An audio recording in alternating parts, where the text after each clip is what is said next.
My name's Lee Finan. I'm a radio presenter in the UK, and I got with me a special guest, Steve Richards, and we're going to talk about cosmic ordering.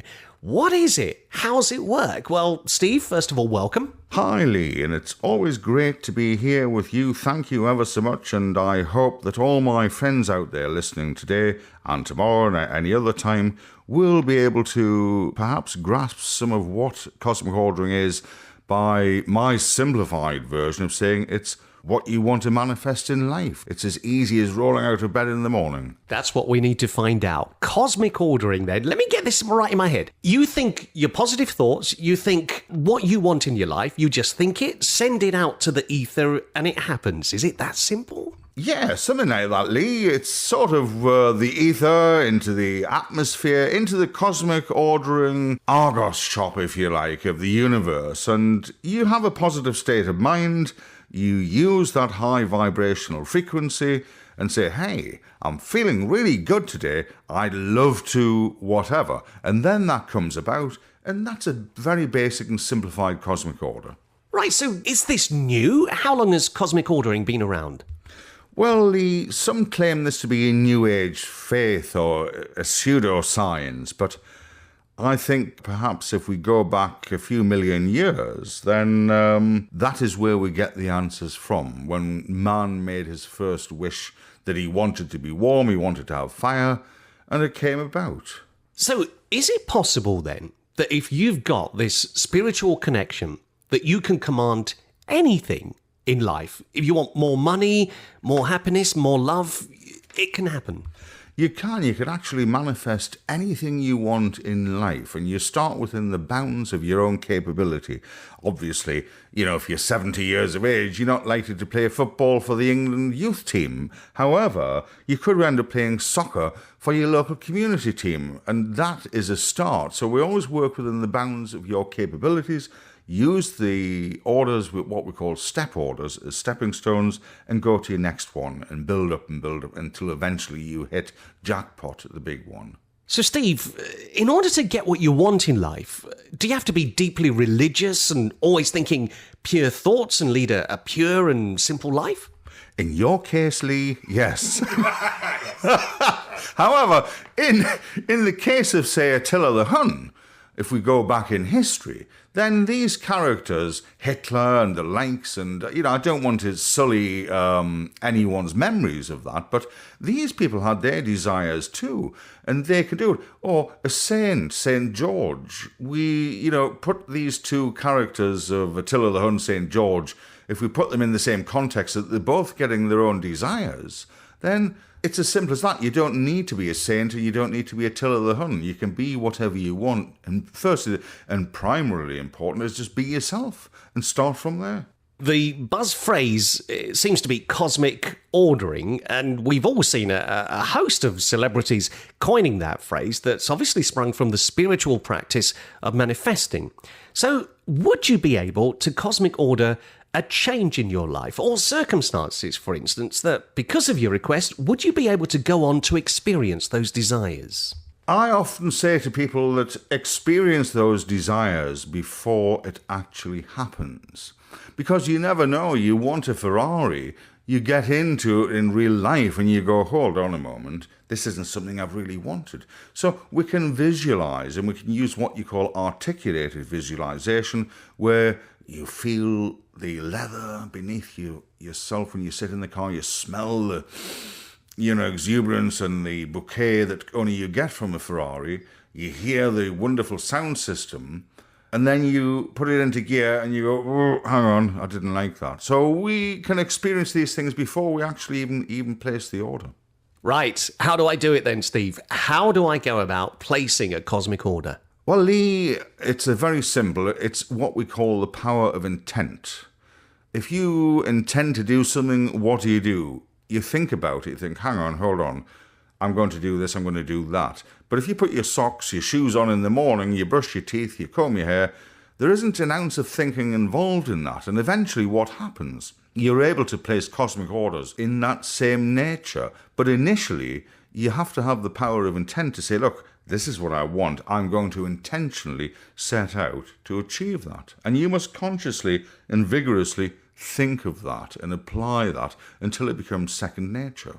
So is it just having intent that makes it work? It's a little bit more in depth than this, but generally that's how it works, yes.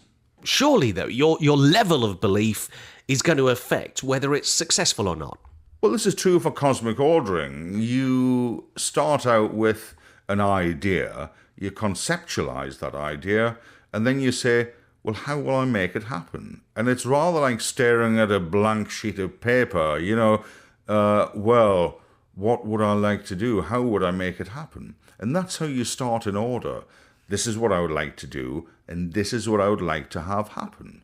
And then we use the power of intent to say, right, this is what I'm sending out to my cosmic shop in the universe, and this is when I would like it back. And with that power of intent, zing, it's gone, and we wait for it coming back.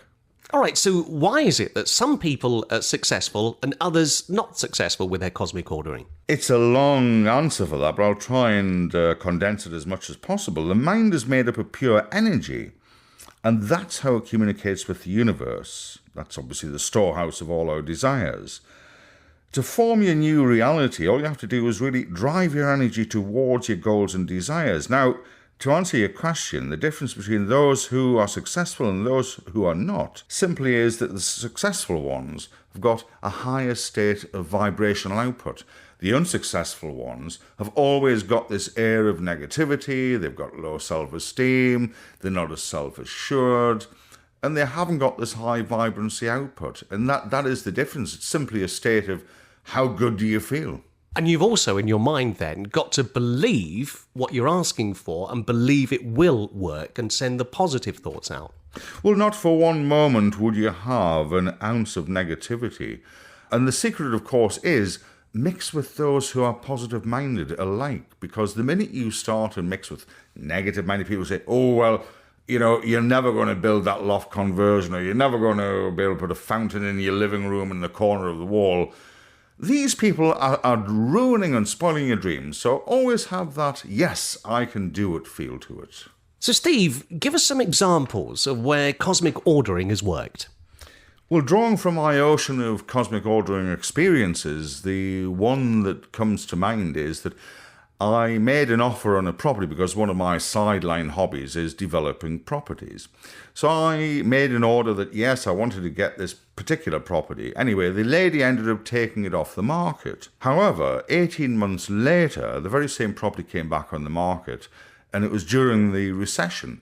And of course, 25% cheaper than it was at the price that I'd offered. So that cosmic order took 18 months. However, I got it at 25% off. So sometimes your cosmic orders take a little time to materialize. And of course, the secret is not to actually keep going, hey, banging on the door, where's my order? Because all you do then is start and send messages out that aren't decoded in the right way. So we send the one order, we wait, and we say, right, somewhere down the line, it's going to happen. And behind the scenes, it works. And for me, it worked fine. 25% off. Wait for 18 months. Hey, I'm not complaining. Steve, do I need to be wary about anything with cosmic ordering? There are hidden dangers in that you can order for someone else who perhaps you've got in your life who's close to you. You say, look, I'd like this person to have whatever.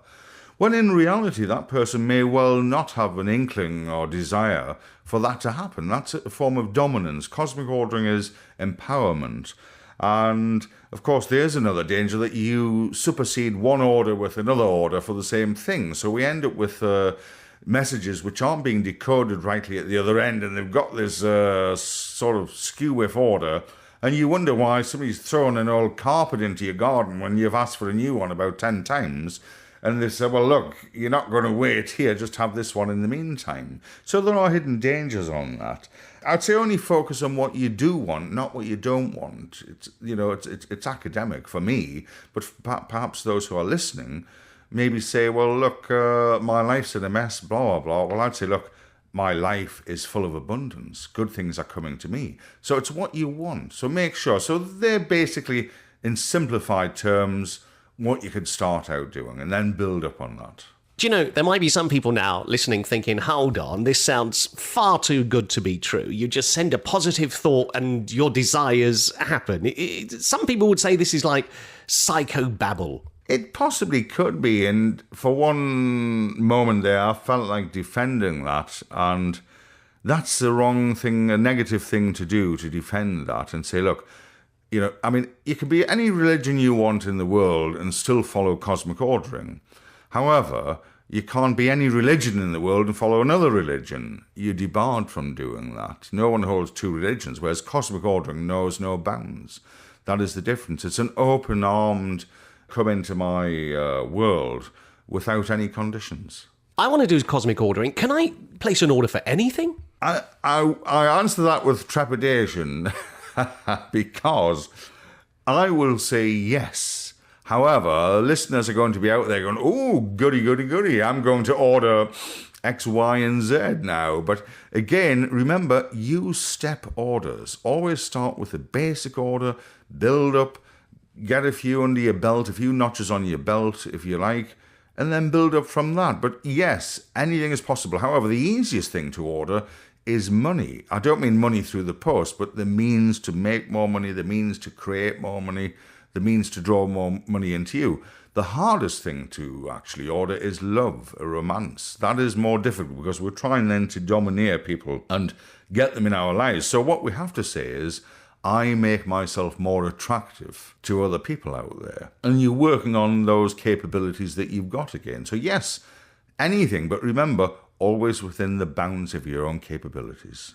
Fantastic. So, if we want to find out more about Steve Richards and cosmic ordering, what can we do? I would say go out and buy this, go out and buy that and do whatever. But however, I'm not going to say that. I'm going to say visit cosmicordering.net, find out if it's for you. And if it is, remember, it's for you and you alone to make changes to your life and go forward from there. Give us that website again, Steve. It's www.cosmicordering.net. Cosmicordering.net, right? As soon as I finish this interview, I'm going to get straight on the computer. I'm going to have a look and I'm going to have a go as well. Steve Richards, author and expert on the new age of cosmic ordering. Thank you very much indeed for your time. Lee, I can say it has been an absolute pleasure to be interviewed by one of my absolute favourite DJs in the UK. Thank you, and thank you to all the listeners out there, and best wishes ever.